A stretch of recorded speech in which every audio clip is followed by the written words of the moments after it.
जय हिंद भाई। देखिए, स्मार्ट कोवर्क्स बोला जाए या इंडिक्यूब बोला जाए, ये दो आईपीओ ऐसे थे जहां पर आपको कोवर्क स्पेसेस वगैरह मिलते हैं, जहां पर आप बैठकर अपना काम वगैरह कर सकते हैं। इसी सेक्टर का एक और कंपनी का आईपीओ आ रहा है, देव एक्सीलेटर करके कंपनी का नाम है। Hi everyone, my name is Vibhor Varshney, I am a SEBI registered research analyst. आज की वीडियो में करने वाले हैं देव एक्सीलेटर आईपीओ के डिटेल्ड एनालिसिस। पहले देखेंगे भाई बिजनेस मॉडल कैसा है, ये सेक्टर किस हिसाब से ग्रो कर रहा है, मोस्ट इंपॉर्टेंट कंपनी के डेट्स क्या है, वैल्यूएशंस क्या है, कितना पैसा उठा रहे हो, फाइनेंशियल्स वगैरह कंपनी के क्या बोलते हैं, पैसा किस लिए यूज करोगे, पीयर कंपैरिजन, क्योंकि दो आईपीओ तो अभी ऑलरेडी आए थे और एक पहले था ऑफिस, पीयर कंपैरिजन ने कैसा परफॉर्म करा है और उनके हिसाब से आप किस वैल्यूएशंस पे लेकर आ रहे हो। So without wasting time, let's deep dive in our analysis. But yes, before moving ahead, अगर अभी तक आपने चैनल सब्सक्राइब नहीं किया है या न्यू यूजर हो तो यहां पर आपको काफी सारे वीडियोस मिल जाएंगे। 5 बेस्ट स्टॉक सितंबर मंथ के लिए डाल दिए हैं। अगस्त मंथ ने 2 हफ्ते में 3% के आसपास रिटर्न्स दिया। टॉप सेमीकंडक्टर स्टॉक श्रृंगार हाउस आईपीओ, ये भी चेक कर सकते हो। एनएससी का आईपीओ कब आएगा, फिर ऑप्टिवैल्यू क्लोज हो गया, अमांता हेल्थ क्लोज हो गया, यहां पर बाकी सारे top stocks to buy in this fall, ये वीडियो अच्छा परफॉर्म कर रहा था। देखिए, आईपीओ टेबल की बात करते हैं यहां पर, तो 3 आईपीओ हैं जो बिल्कुल सेम ब्रैकेट में आ रहे हैं, श्रृंगार हाउस, देव एक्सीलेटर और अर्बन कंपनी करके। तीनों का 10 to 12, 10 to 12, 10 to 12 और आई शुड सो बोला जाए कि फेस ऑफ होने वाला है। शुरू करते हैं जी देव एक्सीलेटर के साथ। Established in 2017, Dev Accelerator Limited, commonly known as Dev X, provides flexible office spaces including co-working environments. The company has expanded its presence to 15 centers across India, encompassing major cities at Delhi, NCR, Hyderabad, Mumbai and Pune. भाई tyre 1 के बाद अब धीरे धीरे tyre 2 cities वगैरह में जाएंगे कि जहां पर ऑफिस का कल्चर जो है ना काफी बढ़ रहा है। देखिए, को-वर्किंग में होता क्या है, सपोज करो अब मुझे स्टूडियो चाहिए या मुझे अपना ऑफिस चाहिए। पहले जमाने में होता था, लोग क्या करते थे, सीसीडी वगैरह में बैठते थे, बट वो थोड़ा ना अनप्रोफेशनल लगता है। पूरा ऑफिस तो रेंट नहीं कर सकता, मुझे एक छोटा सा क्यूब मिल जाए। तो यहां पर क्या होता है कि भाई आपको जैसे मान लो वाईफाई हो गया या बाकी कुछ इलेक्ट्रॉनिक आइटम्स वगैरह चाहिए, टेलीकम्युनिकेशंस वगैरह चाहिए, बाकी सर्विसेज वगैरह, तो ये वो वहां पर मिल जाती है। आप एक छोटा सा क्यूब हो गया या फिर ऑफिस हो गया, वो रेंट आउट कर सकते हो रादर देन कि मैं पूरी बिल्डिंग लूं।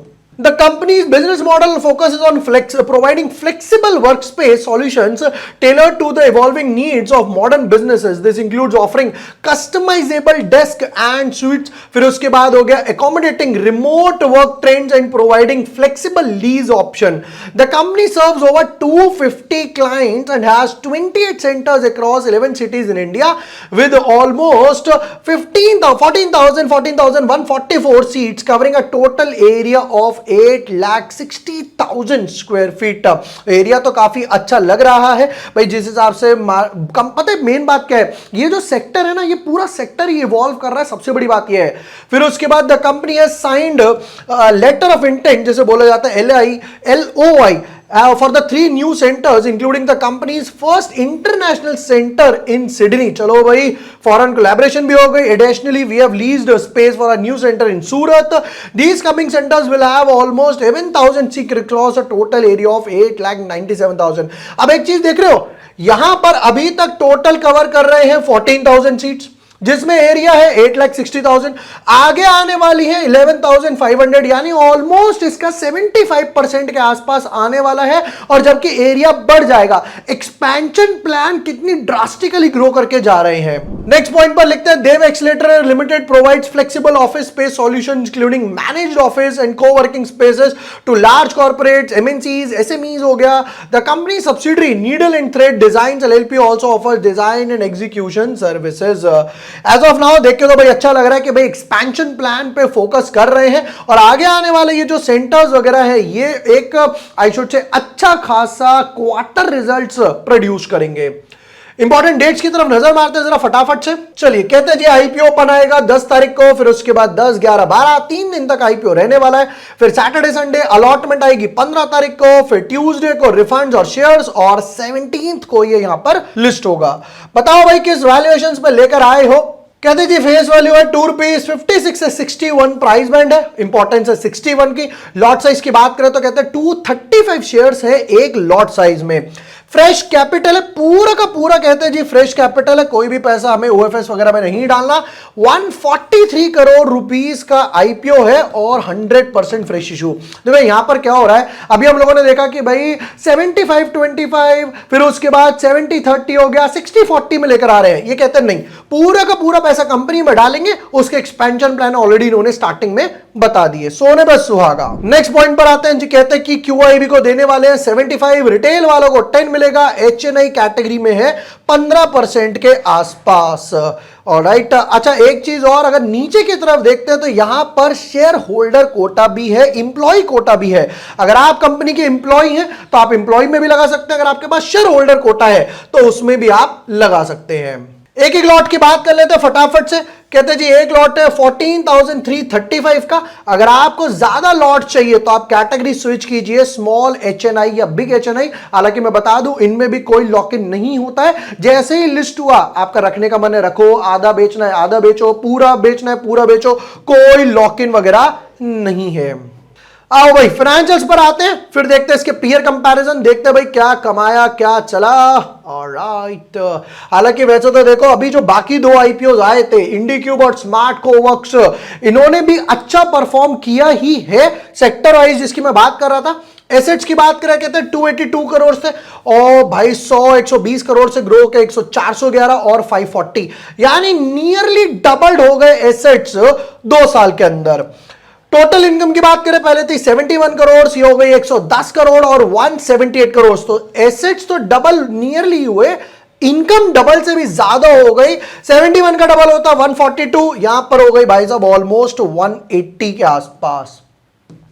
प्रॉफिट आफ्टर टैक्स की बात करें कहते हैं जी 71 करोड़ पे थे हम, 12 करोड़ के आसपास लॉस में, फिर उसके बाद 110 करोड़ पे हम आ गए ब्रेक इवन पर, और 178 करोड़ पे 1.74 करोड़ के आसपास का प्रॉफिट। पहले लॉस, ब्रेक इवन, प्रॉफिट में आए। सबसे बेस्ट पार्ट क्या है, वो है मार्जिन्स। देखिए होता क्या है, जब आप कई नई इंडस्ट्री वगैरह सेटअप कर रहे हैं तो मार्जिन्स धीरे धीरे बढ़ेंगे। आप ये नहीं कर सकते कि भाई जहां पर इंडस्ट्री बननी शुरू हुई है मैं एकदम से ढेर सारे मार्जिन्स वगैरह कैप्चर करूं। लॉस से ब्रेक इवन से प्रॉफिट में आना, दैट इज डेफिनेटली कमेंडेबल। वो भी जब 2017 की ही कंपनी है, यानी 8 साल पुराना ही बच्चा है। बोरोइंग्स की बात करें कहते हैं जी 33 करोड़ था, फिर हो गया 100 करोड़, 130 करोड़ के आसपास हो गया। चलो नेक्स्ट पॉइंट पर देखते हैं कि भाई पहले तो पीयर कंपैरिजन, कुछ important ratios. Return on capital employed 25 हो गया, फिर debt to equity 2.39, return on net worth 3.24, PAT margin 1 के आसपास है बट स्टिल इन पॉजिटिव। हालांकि मैं आपको याद दिला दूं बाकी जो दो आईपीओ जब आए थे, स्मार्ट कोवर्क्स और इंडिक्यूब, वो दोनों लॉस में थे। ये बात जहन में रखनी पड़ेगी कंपैरिजन करने के लिए।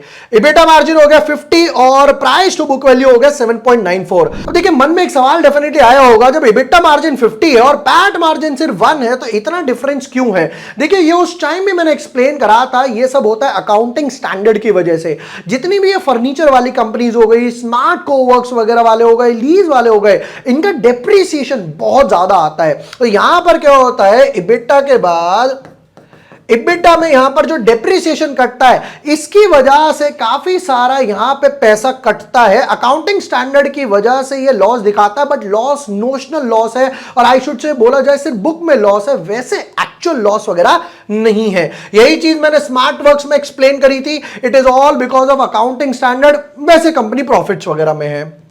नेक्स्ट पॉइंट पर चलते हैं, कहते हैं जी प्राइस टू बुक वैल्यू हो गई आपकी 7.94 और ईपीएस है 0.19, फिर उसके बाद पी रेशियो है 315 और अभी है 233 के आसपास।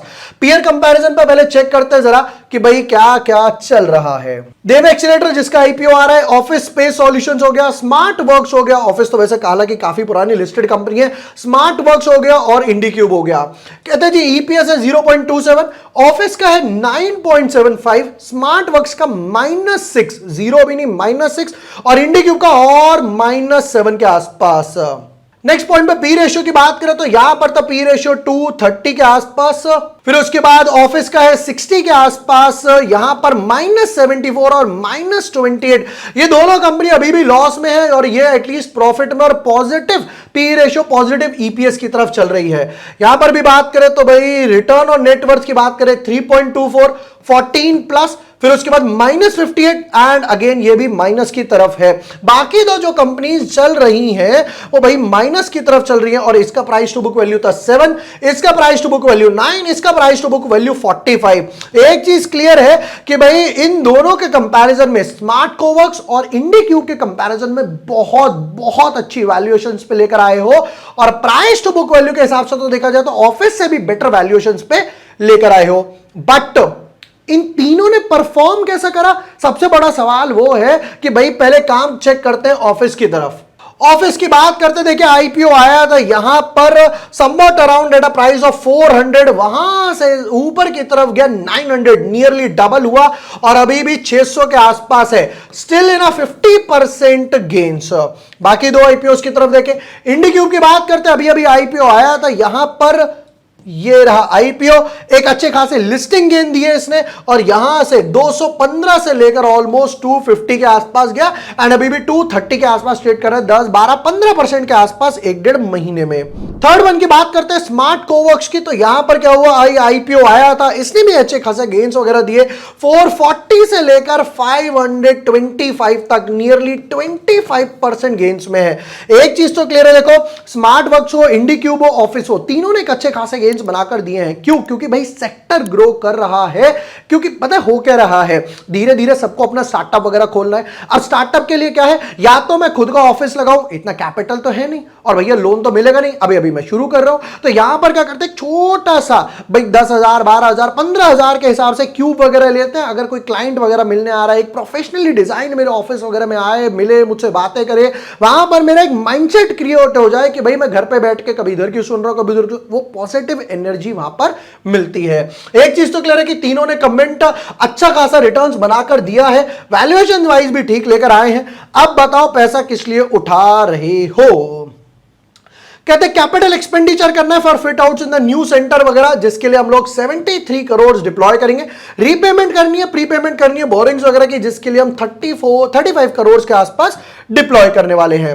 एक चीज क्लियर है कि भाई बोरिंग्स रिड्यूस करेंगे, बोरिंग्स रिड्यूस करके डेट टू इक्विटी इंप्रूव होगा, पैट यानी कि प्रॉफिट आफ्टर टैक्स इंप्रूव होगा, जिससे आपके पैट मार्जिन ऑलरेडी इंप्रूव वगैरह हो जाएंगे। चलिए फाइनल क्रक्स कर देता हूं। नंबर 1, 143 करोड़ के आसपास का आईपीओ है, जहां पर बाकी दो आईपीओ इतने बड़े बड़े आईपीओ आए थे 500 700 400 करोड़ के आसपास, बड़े आईपीओ थे बट लॉस मेकिंग कंपनी थी। छोटा आईपीओ बट प्रॉफिट मेकिंग है, लॉस में था, ब्रेक इवन में आया, प्रॉफिट में आया, और होप्स प्रॉफिट की ट्रैजेक्टरी हमेशा इस तरीके से ही चलती रहे। एसेट्स डबल हुए, सेल्स डबल से भी ज्यादा हुई, नए सेंटर्स खोल रहे हैं। सबसे बेस्ट पार्ट जो मुझे लगा, 100% फ्रेश इशू है, सारा का सारा पैसा कंपनी के पास जाएगा, जो हम लोगों ने देख लिया भाई सूरत में नए सेंटर्स ला रहे हैं, सिडनी में ला रहे हैं, एक्सपेंशन कर रहे हैं कि भाई 14,000 के आसपास सीटिंग कैपेसिटी है और 11,000 से बढ़ाएंगे, नियरली इसको डबल कर देंगे 2-3 साल के अंदर। तो ये एक पॉजिटिव चीज नजर आ रही है। ओवर सब्सक्रिप्शन और लिस्टिंग गेन की बात कर लेते हैं। देखो सेक्टर ने तो आउट परफॉर्म करके दिखाया ही दिखाया, ये भी उस सेक्टर में से ही है, वो भी अच्छे खासे वैल्यूएशंस पे बाकी तीन के कंपैरिजन पे। ओवर सब्सक्रिप्शन की बात करूं तो मैं यहां पर 30 to 50 टाइम्स के हिसाब से ओवर सब्सक्रिप्शन देख रहा हूं। लिस्टिंग गेन की बात करें तो समवट अराउंड यहां पर 15 to 25% के आसपास लिस्टिंग गेन वगैरह बनने वाले हैं। तो आपको, क्योंकि देखो रिटेल कैटेगरी है 10% की, तो मल्टीपल डीमैट अकाउंट से अप्लाई करना पड़ेगा, मम्मी के अकाउंट से, पापा के अकाउंट से, अपने अकाउंट से, दोस्त के अकाउंट से, नेबर के अकाउंट से, ताकि अलॉटमेंट के चांसेस आपके यहां पर बढ़ जाए। अगर लॉन्ग टर्म के लिए भी रखना चाहें तो जैसा हमने इंडिक्यूब देखा, स्मार्ट कोवर्क्स देखा, तो लॉन्ग टर्म के लिए अपने पोर्टफोलियो वगैरह में रख सकते हैं।